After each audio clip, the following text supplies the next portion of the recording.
Elijah Moore was not supposed to be remembered. Not by the newspapers. Not by the sheriffs. Not by the men who drove him into the pine woods that July night. But history has a way of whispering the names it refuses to forget. Elijah was 29 when he disappeared. A father, a husband, a field organizer with the Student Nonviolent Coordinating Committee, SNCC. A black man in the Deep South fighting for a simple, dangerous thing, the right to vote. This is the story of what happened to Elijah Moore and why his case was buried until decades later, when bones and memories resurfaced.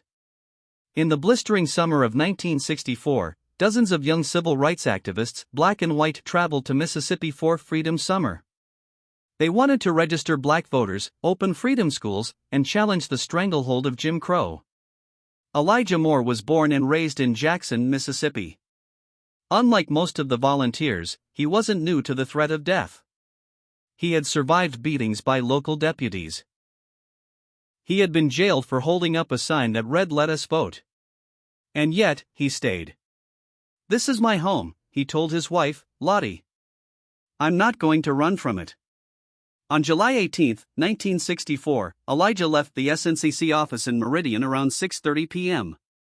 He said he had a meeting with a local pastor in a neighboring town. He never made it. By 9 p.m., the SNCC team noticed Elijah hadn't returned. Lottie reported him missing the next morning. Police shrugged. "Maybe he just walked off," one deputy said, grinning. But his fellow organizers knew better. The FBI only got involved when the national press caught wind of Elijah's case. It was just weeks after the nation had been shocked by the disappearance of James Chaney, Andrew Goodman, and Michael Schwerner, 3 civil rights workers who had been murdered near Philadelphia, Mississippi. Agents combed rivers and back roads. Local police weren't helpful. A rumor surfaced. Elijah had been spotted in the company of 3 white men in a pickup truck near Neshoba County. An informant passed a note to a SNCC volunteer. It read, "Elijah was taken to the woods past RT-19. You'll never find him whole." No body was ever officially found.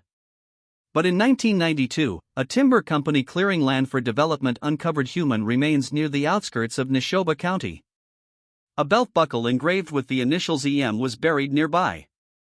Dental records, recovered from family, matched the molars. A femur bore signs of blunt trauma. But no charges were ever filed.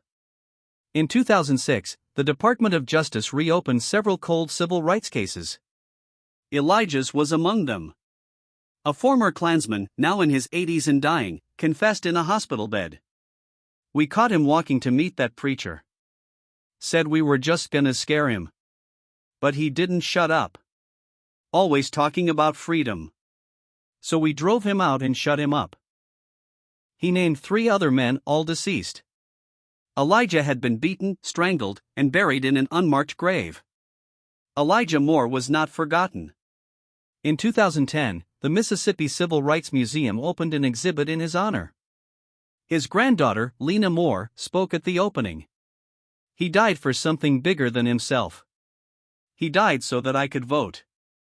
So that my children could go to school with dignity." His voice is still speaking.